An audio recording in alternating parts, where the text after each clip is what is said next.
Happy Father's Day to Happy all Father Day. you fathers and mothers and sons and uncles. Okay, so today's topic. Talked about what Julie and I went through yesterday, and today we talked about it more, and so it's been sort of a 3-day incident at this point.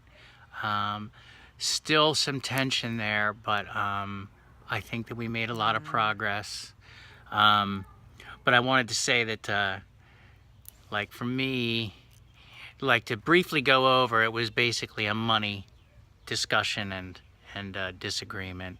And I come from a long line or a good school of lack. I was taught lack very well, so I fear lack. And you know, not being out of jail for all that long, we are in a financial place where we are sometimes day to day, it seems like.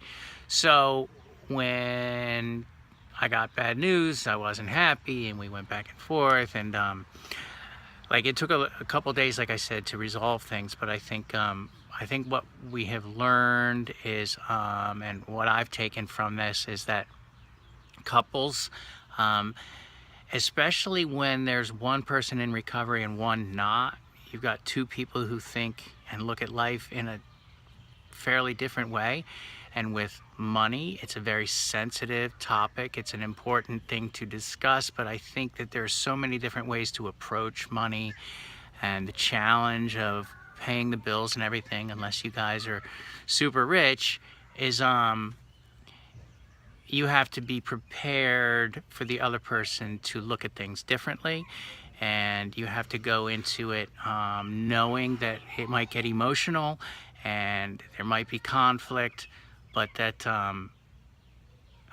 really like taking it just a step at a time. And just like for me, I've got kind of a quick temper, so it really helps if I can just sort of back off and think and take a couple breaths and not get too excited. It was a challenge, and I know that it hasn't been resolved because we're still alive and still in a relationship, and we still have issues with money. I mean, we always will, because there always will be bills to be paid, and strategies on how we're going to make money and everything. So no matter how rich we ever get, it always will be a topic for discussion. So in that sense, I don't think it will ever be resolved, but I'm hoping that day by day we get better and better at like stating our intentions and listening to the other person. Yeah, and it's something that I think we're both exhausted from this large argument. It can be really emotionally draining. So I think it's important to remember that, like, to go into any discussion of money with loving eyes and compassion, knowing that you got into a relationship with this person and you are married with them and you have a life with them, and that you both have the same intention, right? Like, to take care of each other, to take care of your family, to do it in the best way possible for everybody. But like for me, I'm maybe not as good as with money as he is, but I was doing the bills, and so it's, it's something that you have to communicate about and have an open mind. And just like anything else, any other kind of discussion in a relationship, it needs to come from a non-judgmental place. You have to know that, people aren't doing it out of spite for each other. I mean, they might in a way, but like, if you guys love each other and you are like on this journey together, like, don't judge. Just say, okay, how can we fix this? How can we move on from it? What is the solution, instead of staring at the problem in the face and getting so angry that you can't even function, or have a conversation about it. So, which is where I mentioned this yesterday. It was meltdown, total inability to communicate. I couldn't even think straight in my own head. I couldn't put sentences together in my own head. I was so mad.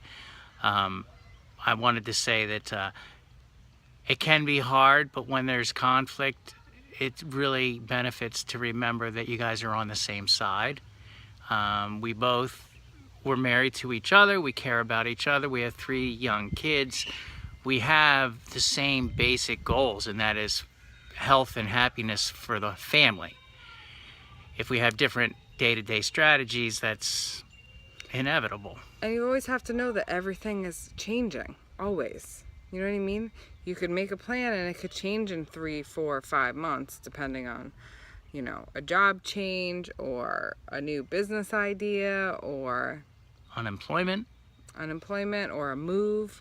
You know, it all plays a role, and understanding and being flexible and fluid and knowing that it is all just temporary and that things are going to change and not getting stuck in, oh, it didn't work out this way, so let's fight about that now. You know, no, let's come to a resolution. Let's think of a solution. Let's think about moving forward instead of focusing on the past. So that's where we are. Feelings are still tender, but it's Father's Day. Julie and the boys gave me breakfast in bed, and I got this card that like made me tear up. It was this beautiful Apache blessing. I was going to say prayer, but it was just beautiful. And then we, got ice cream, and I went for a long bike ride, and it was just a beautiful day, as you can tell, and just so it was fantastic. But it's amazing when you expend that much energy on an exchange that was not a good one, how exhausted you can be, and how long it can take for things to get back to quote unquote normal. So I think we're going to move forward and try to learn from this and approach things with a softer approach. Yep, and we encourage you to do that if it works for you. Just to remember to look at each other from the same side and know that you have the same mission. You got each other's backs. Yeah, and that it might not look all squeaky clean and perfect, but nothing is anyways, and you can always figure it out. So happy Father's Day. Happy Father's Day, dads. And we'll talk to you. All right.